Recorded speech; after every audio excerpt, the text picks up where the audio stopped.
여러분은 스스로를 얼마나 깊이 이해하고 계신가요? 혹시 나는 나 하나뿐이라고 굳게 믿고 계시지는 않으신가요? 어쩌면 우리 안에는 우리가 미처 알지 못하는 다양한 모습의 나들이 숨쉬고 있을지도 모릅니다. 때로는 이성적이고 합리적인 모습으로, 때로는 감정적이고 충동적인 모습으로 말이죠. 우리의 내면은 생각보다 훨씬 더 복잡하고 다층적인 미로와 같아서 스스로도 예측하기 어려운 순간들을 만나곤 합니다. 도대체 나라는 존재의 근원은 어디에 있을까요? 안개 자욱한 19세기 빅토리아 시대 런던의 골목길을 상상해 보시죠. 젠틀맨들은 가스등 불빛 아래 말끔한 옷차림으로 거리를 오갔고, 사회는 엄격한 품위와 도덕을 최고의 가치로 여겼습니다. 겉으로는 완벽한 이성과 합리성을 추구하며 인간의 어두운 본능을 철저히 억압하던 시대였죠. 하지만 과연 그 시대는 정말 그렇게 흠결 없는 완벽한 모습이었을까요? 모두가 고결함을 외치던 그 이면에는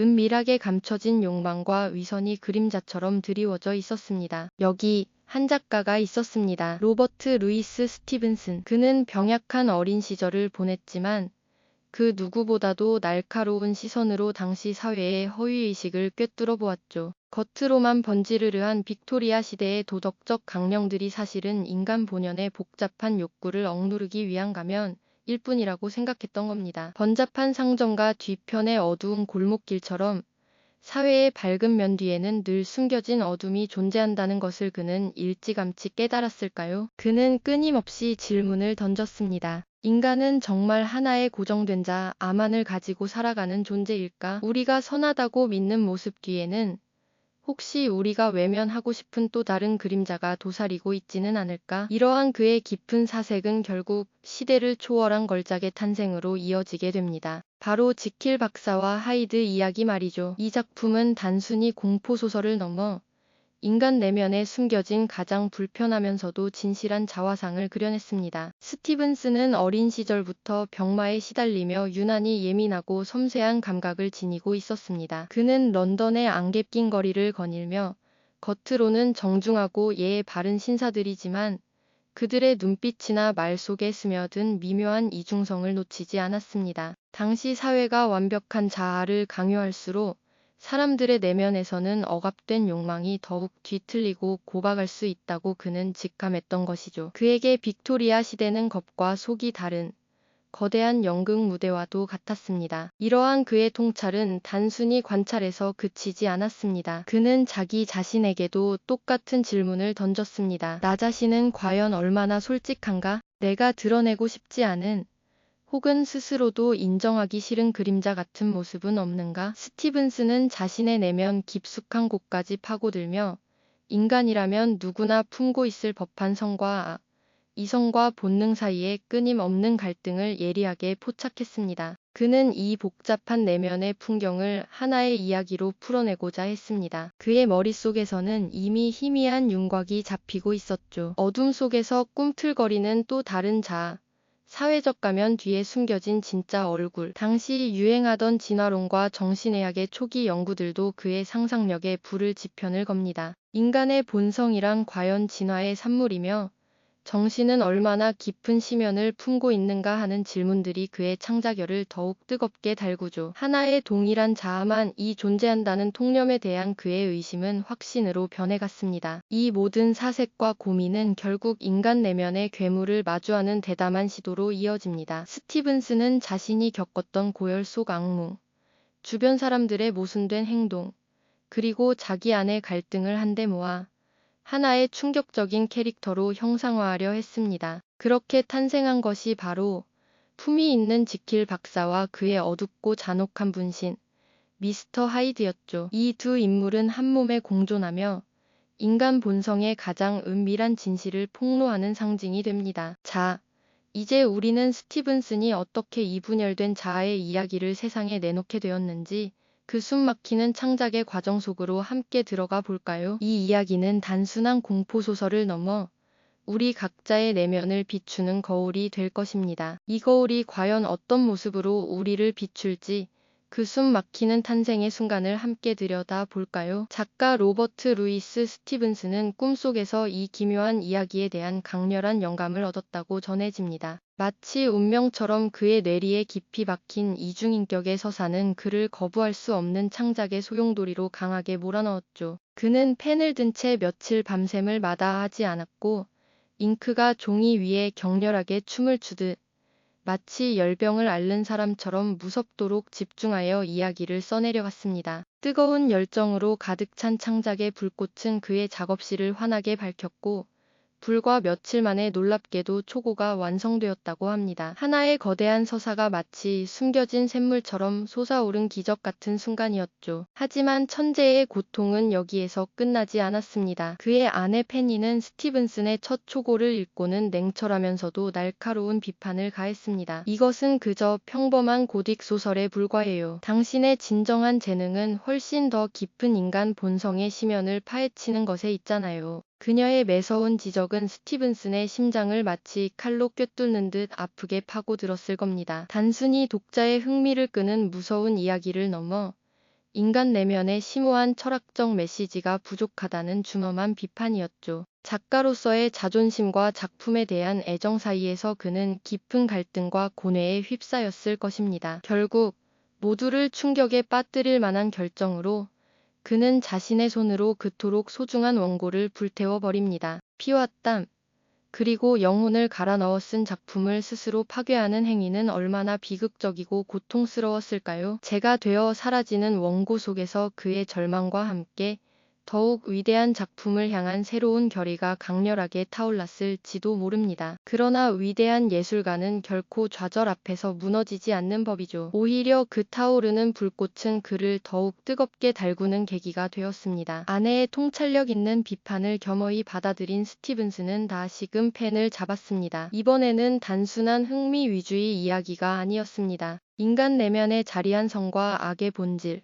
이성과 본능의 끊임없는 충돌을 심도 깊게 탐구하며 인간 존재의 양면성을 적나라하게 드러내는 작업이었죠. 그는 마치 다시 열병을 앓는 듯 며칠 밤낮을 세워가며 혼신의 힘을 다해 다시 글을 써내려왔습니다. 그의 손끝에서 다시 태어난 지킬 박사와 하이드는 이전보다 훨씬 더 깊고 섬뜩한 존재로 변모했습니다. 인간의 양면성을 이토록 생생하고 적나라하게 드러낸 이야기는 문학사에서 전례를 찾아보기 힘들었을 정도로 독자들에게 큰 충격을 선사할 준비를 마쳤던 것이죠. 마침내 1886년 지킬 박사와 하이드 씨의 이상한 사례가 세상에 공개되었을 때 겉으로는 품위와 도덕성을 강조하며 위선을 떨던 빅토리아 시대 런던 사회는 그야말로 충격과 혼란, 그리고 깊은 경악에 휩싸였습니다. 사람들은 이 작품을 통해 자신들의 가장 은밀한 그림자, 즉 내면에 숨겨진 어두운 욕망의 실체를 마주하게 되었죠. 소설은 삽시간에 베스트셀러가 되었고 독자들은 밤늦도록 책을 손에서 놓지 못하며 숨막히는 전율을 금치 못했습니다. 어두운 골목길에서 약물을 마시고 끔찍한 괴물로 변하는 지킬 박사의 모습은 당시 사람들에게 단순한 허구가 아닌 자신들의 내면에 잠재된 어두운 본능의 상징처럼 섬뜩하게 다가왔을 겁니다. 이 소설은 인간이 결코 단일하고 순수한 존재가 아님을, 오히려 빛과 그림자, 성과 악, 이성과 본능이라는 두 개의 얼굴을 동시에 지닌 복합적인 존재임을 분명하게 선언했습니다. 빅토리아 시대의 표면적인 도덕률 뒤에 숨겨진 인간 본연의 이중성을 거침없이 폭로한 것이죠. 스티븐스는 이 작품을 통해 우리에게 가장 근본적인 질문을 던집니다. 당신의 내면에는 어떤 하이드가 숨어 있습니까? 그리고 당신은 그 하이드를 얼마나 깊이 이해하고 또 포용하고 있습니까? 이 질문은 시대를 초월하여 오늘날 우리에게도 여전히 유효한 강력한 울림을 던져주고 있습니다. 어쩌면 우리 모두는 각자의 내면에 지킬과 하이드를 품고 살아가는 것은 아닐까요? 이 작품은 단순한 공포 이야기를 넘어 인간 존재에 대한 가장 심오한 심리 보고서이자 철학서가 되었습니다. 이토록 강렬한 질문을 던지며 인간 내면의 심연을 흔들어 깨운 작품. 과연 어떤 과정을 거쳐 세상의 빛을 보게 되었을까요? 겉으로는 완벽한 도덕률을 자랑하던 빅토리아 시대, 그 위선적인 가면 뒤에 숨겨진 진실을 감히 폭로하려 했던 스티븐슨의 창작 과정은 그야말로 숨막히는 드라마의 연속이었습니다. 그는 펜을 들고 자신의 내면에 자리 잡은 어두운 그림자들을 끄집어내기 시작했습니다. 지킬 박사와 하이드라는 두 인물의 이야기는 마치 그의 영혼 깊은 곳에서 터져 나오는 분출구 같았죠. 스티븐슨은 고열에 시달리는 와중에도 목류병 환자처럼 밤새도록 글을 써내려갔다고 합니다. 그의 손끝에서 잉크가 종이 위에 춤추듯 번져나갈 때마다 인간 본연의 모순과 갈등이 생생하게 살아 숨쉬는 듯했죠. 이처럼 격렬한 창작의 고통 속에서 그는 며칠 만에 초고를 완성하는 기염을 토했습니다. 하지만 작품이 세상에 나오기 전 가장 먼저 마주한 것은 다름 아닌 아내 페니의 날카로운 비판이었습니다. 페니는 남편의 초고를 읽고는 그저 저속한 공포소설일 뿐 당신의 재능을 낭비하는 작품이라며 혹평을 쏟아냈다고 합니다. 그녀는 작품이 단지 피상적인 스릴만을 쫓을 뿐 인간 심리에 대한 깊이 있는 통찰이 부족하다고 여겼던 것이죠. 사랑하는 아내에게서 조차 인정받지 못했다는 좌절감, 그리고 자신의 모든 것을 쏟아부은 작품이 단지 저속하다는 평가를 받았다는 충격은 스티븐슨을 격분하게 만들었습니다. 분노와 실망감에 휩싸인 그는 망설임 없이 초고를 벽난로에 던져넣고 태워버렸습니다. 수많은 밤을 새워가며 혼신의 힘을 다해 내려간 글들이 한순간에 잿더미가 되어 사라지는 순간이었죠. 창작자에게 자신의 작품이 불타는 광경만큼 고통스러운 일이 또 있을까요? 하지만 이것은 스티븐슨에게 단순한 좌절이 아니었습니다. 아내의 비판을 아프게 받아들이고 자신의 예술적 영혼을 다시 한번 시험대에 올리는 계기가 되었습니다. 그는 곧바로 다시 펜을 잡고 불과 3일 만에 이전과는 비교할 수 없는 밀도와 깊이를 지닌 또 다른 초고를 완성해냈습니다. 이것이 바로 우리가 오늘날 읽고 있는 지킬 박사와 하이드의 진정한 시작이었습니다. 첫 번째 원고가 작가의 본능적인 분출이었다면 두 번째 원고는 아내의 날카로운 시선을 통해 더욱 다듬어지고 인간 내면의 이중성을 한층 더 심오하게 파고든 작품이 되었던 것이죠. 그렇게 탄생한 소설은 출간과 동시에 엄청난 파장을 일으켰습니다. 당시 독자들은 이 소설을 읽으며 단순히 오싹한 공포만을 느낀 것이 아니었습니다. 런던의 어두운 뒷골목에서 벌어지는 기괴한 사건들, 그리고 점잖은 지킬 박사가 밤마다 끔찍한 하이드로 변모하는 모습은 그들 스스로의 내면에 잠재된 어두운 욕망과 위선을 적나라하게 비추는 거울처럼 느껴졌을 겁니다. 단순한 공포 이야기를 넘어 인간의 가장 깊은 곳에 숨겨진 심리를 탐구한 이 작품은 훗날 수많은 심리학자와 철학자들에게 영감을 주게 됩니다. 스티븐슨은 지킬과 하이드의 비극을 통해 자신의 어두운 면을 외면하고 억압할 때 어떤 비극이 찾아올 수 있는지를 경고했습니다. 진정한 자기 이해는 자신의 빛나는 모습뿐만 아니라 그림자처럼 드리워진 어두운 본능까지도 포용하고 인정할 때 비로소 가능하다고 말이죠. 이 작품은 우리에게 끊임없이 묻고 있습니다. 당신은 당신 안의 하이드를 얼마나 깊이 이해하고 있습니까? 그리고 그 하이드를 어떻게 다스리며 살아가고 계신가요? 이 물음은 비단 빅토리아 시대 런던을 살아가던 사람들만의 고민은 아닐 겁니다. 스티븐슨이 창조한 지킬과 하이드라는 인물들은 단순한 공포소설 속 캐릭터를 넘어 시대를 관통하며 인간 본성의 가장 은밀한 진실을 파헤치는 상징이 되었죠. 그의 작품은 발표된 순간부터 수많은 심리학자와 철학자들에게 깊은 영감을 주었고 오늘날까지도 인간 심리 연구의 중요한 출발점으로 회자되고 있습니다. 그들은 이 소설 속에서 우리 내면의 복잡한 이중성을 해부할 실마리를 찾았던 것이죠. 과연 나는 단 하나의 온전한 존재일까요?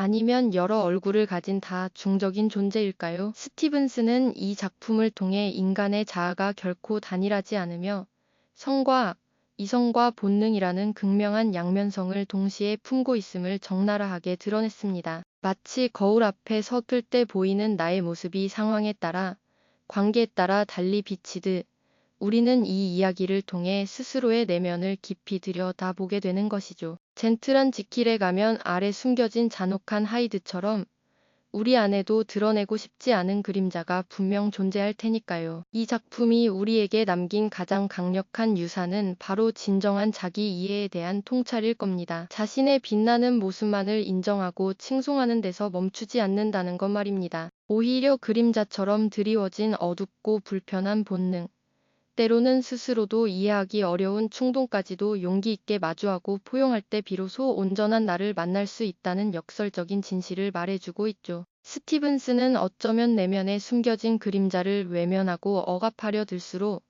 오히려 그 그림자가 통제불능의 괴물로 변모하여 우리를 파멸로 이끌 수 있음을 지킬 박사의 비극을 통해 경고했던 것일지도 모릅니다. 오늘날 현대 심리학은 인간의 자아가 얼마나 다층적이고 유동적인지에 대해 끊임없이 탐구하고 있지요. 우리는 매 순간, 매 상황 속에서 조금씩 다른 나를 보여주곤 합니다. 때로는 친절하고 이성적이지만 또 다른 순간에는 충동적이고 이기적인 모습이 불쑥 튀어나오기도 하죠. 이러한 복잡한 나의 다양한 면 모두를 인정하고 받아들이는 것은 결코 쉽지 않은 일입니다. 하지만 스티븐슨의 이야기는 우리가 자신의 모든 면모를 용기 있게 직면하고 이해하려 노력할 때 비로소 내면의 평화를 찾고 더욱 단단한 자아를 구축할 수 있음을 조용히 일러주고 있습니다. 자신의 어두운 면을 부정하고 감추기에만 급급하다면 우리는 영원히 나라는 미로 속에서 헤매게 될 뿐입니다. 빛과 그림자, 이성과 본능, 이 모든 상반된 요소들이 조화롭게 어우러져 비로소 하나의 완전한 인간을 이루는 것이니까요. 스티븐스는 말년, 남태평양의 따뜻한 햇살 아래서도 여전히 인간 본성에 대한 깊은 사색을 멈추지 않았다고 전해집니다. 그의 날카로운 통찰은 시대를 초월하여 오늘날 우리에게도 여전히 유효하며 끊임없이 진정한 나를 향한 질문을 던지고 있죠. 여러분은 당신 안에 존재하는 다양한 나들을 얼마나 깊이 이해하고 계신가요? 그리고 그 나들이 서로 충돌하지 않고 조화롭게 살아갈 수 있도록 어떤 노력을 기울이고 계신가요? 이 질문에 대한 답을 찾아가는 여정이야말로 진정한 자기 이해의 시작이자 자신을 온전히 사랑하는 첫걸음이 될 것입니다. 용기를 내어 자신의 내면을 깊이 들여다본다면 당신은 더 이상 나라는 미로 속에서 길을 잃지 않을 거예요. 오늘 우리는 로버트 루이스 스티븐슨이라는 한 작가의 삶과 그의 기념비적인 작품 지킬 박사와 하이드를 통해 인간 자아의 동일성과 다중성이라는 양면성을 깊이 있게 탐구해 보았습니다. 다음 이야기에서는 인간의 또 다른 숨겨진 본능, 바로 생존을 위한 냉혹한 선택들이 어떻게 우리의 삶을 이끌어가는지에 대해 함께 들여다보는 시간을 가져볼까 합니다. 기대해 주시길 바랍니다. 이 영상이 도움이 되셨다면 좋아요와 구독 부탁드립니다. 여러분의 응원이 제게 큰 힘이 됩니다. 다음 영상에서도 더 유용한 정보를 공유하겠습니다. 감사합니다.